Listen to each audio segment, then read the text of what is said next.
Welcome to Cupcakes and Clarity, the podcast for high-achieving women who want success and fulfillment without burning it all down. I'm your host, Lisa Piranelli, and every Tuesday I'm bringing you honest conversations and practical strategies to help you create more balance, purpose, and joy in your work and your life. Think of this as a heart-to-heart with a trusted friend. Together we'll get real about the challenges you face, and you'll leave every episode feeling clear, confident, and inspired to make your next chapter your best one yet. Welcome back to Cupcakes and Clarity. I'm your host, Lisa Piranelli. In the very first episode, I shared why I started this podcast and gave you a glimpse into my journey. So today I want to give you something super practical that you can take with you this week. We're diving into something I call the Freedom Map, and it's a simple but powerful framework to help you create balance, focus on what matters, and design a life and career that feel aligned instead of overwhelming. Because here's the truth. When we don't pause to ask ourselves what matters, we end up saying yes to everything. And suddenly our time, energy, and peace are all over the place. Sound familiar?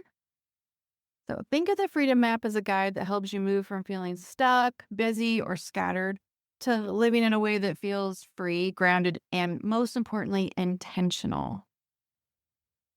It has several steps, but today we're going to start with step 1, which is getting clear on what matters most. Without this step, it's easy to keep spinning your wheels. So you're working hard, but you're not necessarily moving toward what you actually want. All right, so let's start in on step 1 of the Freedom Map, getting clear on what matters most. This isn't about having a 5-year plan or knowing every detail of your future. It's about pausing long enough to ask yourself, what actually matters to me right now? It's giving yourself permission to quiet the noise of expectations, busyness, or comparison so you can name your real priorities. Here's the thing. If you don't know what matters most, you end up saying yes to everything. Projects at work, social commitments, even habits that don't serve you. And before long, your calendar is full, but you're running on empty and you feel depleted. When you know what actually matters, though, decisions get easier and you can prioritize without guilt. You set healthier boundaries and you feel more at peace because your energy is going towards what you truly value. So today I want to give you 3 simple takeaways and some practical strategies. So we're going to go through these one at a time. If you are in a place that you can write these down, great. It would be very helpful. And if you're a person like me who listens to podcasts as you walk, you may want to come back and listen to it again later, and you can actually take the notes that we talk about today. 1, do a values check-in. This is actually pretty simple. You just grab a sticky note and write down the 3 things that matter most to you right now. Not someday, not what looks good on your Instagram, but just right now. Not what should matter or what matters to other people, but your actual priorities, whether that be family, health, your career, creativity, or just peace of mind. Write those 3 things down. I say keep it simple. No long list. This is just 3 things that feel true right now. For example, where I live, it's fall, and it's one of my favorite times of year because of all the festivals and outdoor activities that are free for families. Sometimes free. And where I live, there's so many events celebrating the trees changing colors. There's apple cider and pumpkins and hay rides and, all things fall. And I absolutely love it. And I know that there's a limited time to soak up these traditions. 1, because of weather. 2, because they're scheduled events. And I value my time with my family doing these things. So having time to plan and enjoy these events is a high value right now. And clearly stating this and knowing this will energize me. It allows me to more easily and readily know when to say no to requests that take me further from my value. So simply written, my value is time with family. But as my example shows, having those more specific understanding of the why behind it will help you solidify this in your mind as a top priority so that when requests are made of you, you know, I have this limited time right now to do this, and my priority is my family. So I need to say no to other things that take me away from being with my family during those times. Some other examples might be if you're a mom with young kids, you might value right now family connection, health, and creativity. Or if you're focusing on your career, it might be professional growth, financial stability, or your freedom of your time. And you might have other things like faith, community, rest, or your impact. Why does this help? Because once you name your values, they become a filter for decisions. Saying yes or no becomes clearer. Having your values defined allows you to have the backbone to say no to things that are coming to you that take you away from the things that you value most. It doesn't mean forever, right? There's things as core values, and your core values can change over time. Brene Brown does an excellent job of explaining this. If you need a guide to actually like figure out what your core values are, you can Google Brene Brown core values and it'll give you a list. And it's great. You could do it in like 5 minutes to figure out your core values. I do this exercise every 6 months as a part of a mentor training that I go through. And it's so helpful to just get clear what's going on in my life right now and what are my priorities right now. It's an awareness tool so that you are aware of what your priorities are. And if you do not take the time to stop and think about it, it's really easy to just keep pushing those values to the side, which is another reason you will start feeling very drained. Which goes into number 2, which is notice your energy, not just your time. So paying attention to what drains you versus what energizes you. You can do that this week. Make sure you're just becoming very aware of things that are draining you. And if you start to feel really energized or really happy or joyful, notice that as well. This often points you toward what matters most and away from what's distracting you. So you can keep a simple log. At the end of the day, write down one thing that gave you energy and one thing that drained it. So some other examples.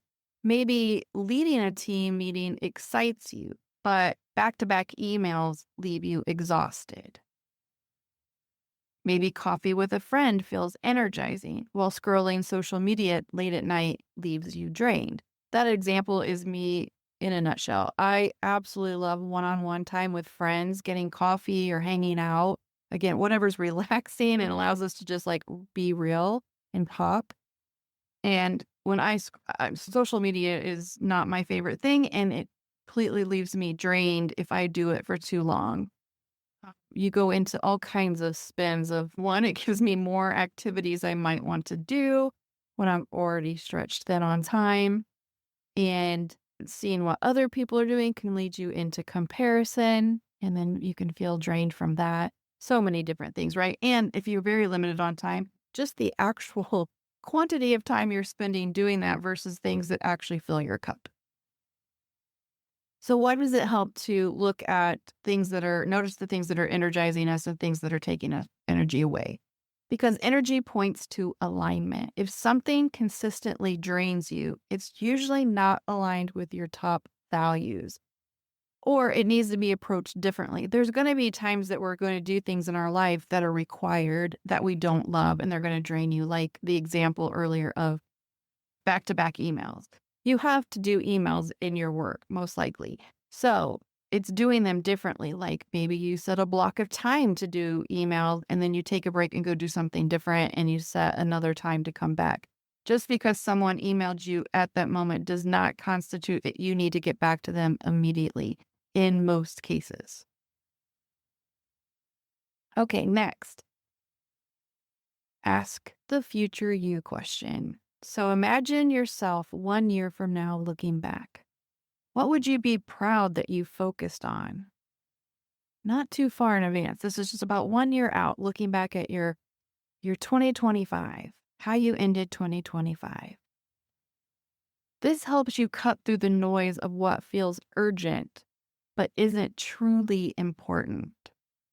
So there's going to be times in your life where things are actually urgent, but there's many times that someone's bringing something to you that feels urgent because they feel it's urgent, but it may not actually be for you.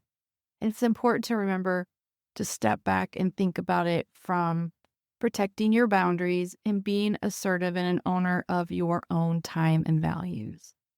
The old saying goes, a lack of planning on your part does not constitute an emergency on mine. It is totally possible to be professional and kind while holding your boundaries and saying no to things, or saying, okay, I can help, but I only have from this time to this time, or I can meet with you next week from this time to this time. Setting very specific boundaries so that you are still being helpful, but it does fit within what you have available. Some examples. You might realize you've been proud of investing in your health and not answering every work email instantly. Or you could be proud of making family memories and not just checking all the boxes on the to-do list. Why does this help? Because it gives you perspective. It reminds you that busyness today doesn't always equal fulfillment tomorrow.